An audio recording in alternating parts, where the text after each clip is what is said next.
What is up, Hammerheads? Welcome back to the Forge. Today, we're getting stoned. Stay tuned.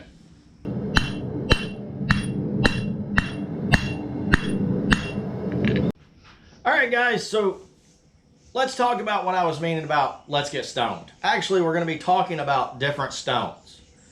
I'm going to throw a disclaimer in here real quick, guys, because I am not a stone expert. I couldn't walk up to one and say, you know, this is quartz, or I see it as a crystal. And I think it's actually quartz crystal is what it is, based off of my little chart I have here from where I got these from.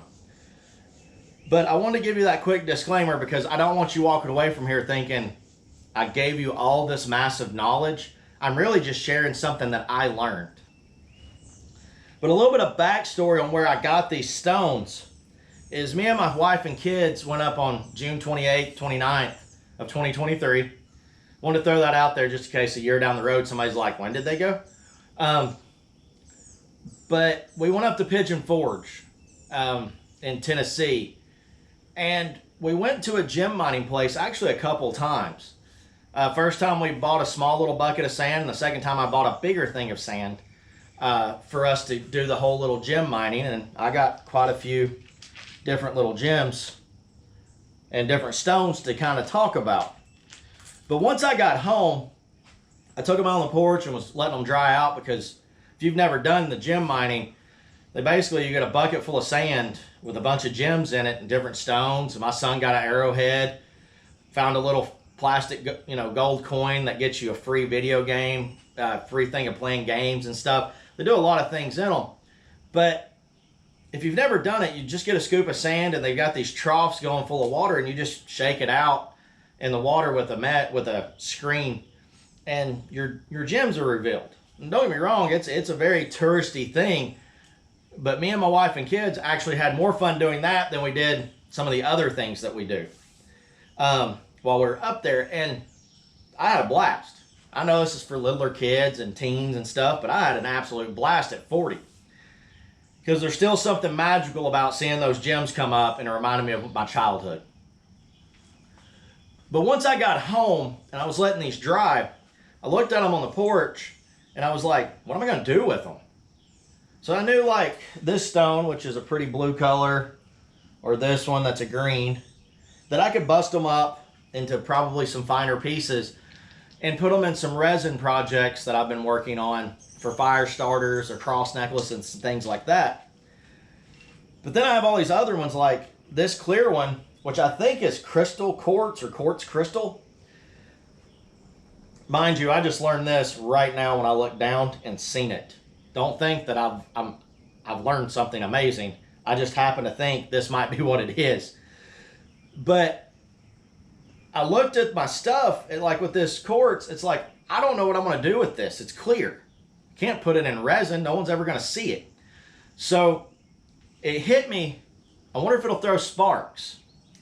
So I went and got my fire steel. Come out, found a good sharp corner, and this bad boy throws sparks very well. And then I started testing some other pieces because I didn't know if this would throw sparks or not. It kind of reminded me of something else that I had an arrowhead made out of, and it threw sparks. But I was skeptical because it looked brittle. Then I got this piece that looked like it would throw, and it wouldn't. But I also, as I looked at it more, it has more of a sandier texture to it. So that tells me it's not a hard stone. Then I found one of these, which I think is white quartz, because I have it up at my old property from Tellico, and I brought some home. It's the only reason why I knew what that was, and possibly what that is. Yeah. But then there was this piece that was purple that I thought it would throw stone sparks, and it does in spots. Actually, this one might be the one that threw sparks pretty well. Yeah, that one threw sparks pretty well.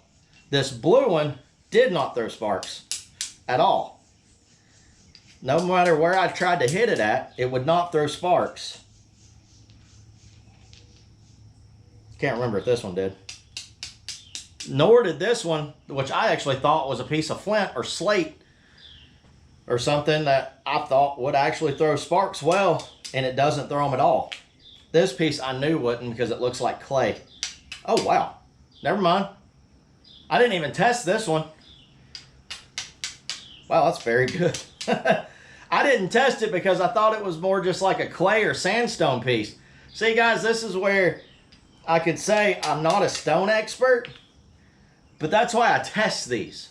And that's one of the things that I really want to talk about in this is if you go to one of the gem mining things, you've got a chance of finding some really good stones if you don't really have them in your area to be able to have something to do flint and steel with, or if you do knapping, you pick up a few stones that you might be able to learn some knapping with and you're not having to spend a bunch of money on something.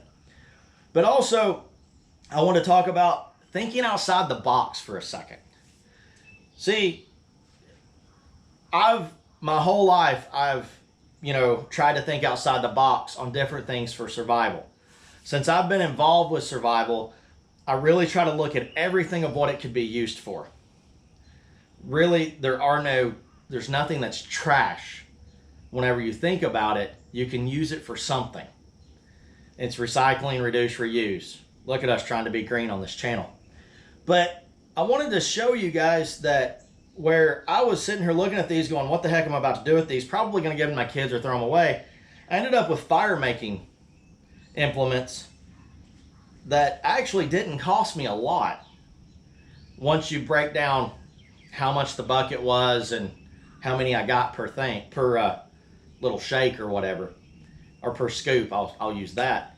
But I want you to start looking at things differently, because we don't know how our world will turn out in the next year or two.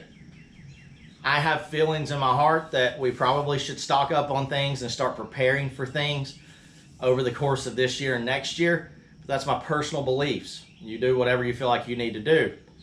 But stopping for a minute, if you're in the woods or if you're, just even at your house, looking at a lot of things going, can I use this to survive with? What would I use it for?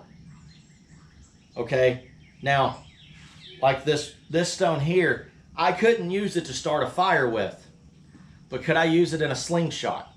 Could I use it in, a way of catching an animal, use it as a weight for fishing? What could I use it for to help my survival? And that's the main point of this video, guys, is I want you to start thinking outside the box and not just looking at everything face value. Look at it deeper going, how can I use this to increase my survivability or make it to where I stop surviving and I start sustaining and being more sustainable? But guys, I just want to do a really quick video. Just to kind of talk about what we did and what I learned. Because really that's what this was a learning process for me. Because even though, like I said, I try to look at stuff outside the box as much as I can, I didn't think that would throw sparks. And I definitely didn't think this one would. I found that out while I was shooting this video. So don't take anything for granted in a sense and look at all the value of what it could be. So guys, I'm going to leave with that thought right there. I hope you enjoyed this video. I know it's a quick video, but I really wanted to show what I learned. So guys, I'll see you on the next one. God bless. Keep hammering.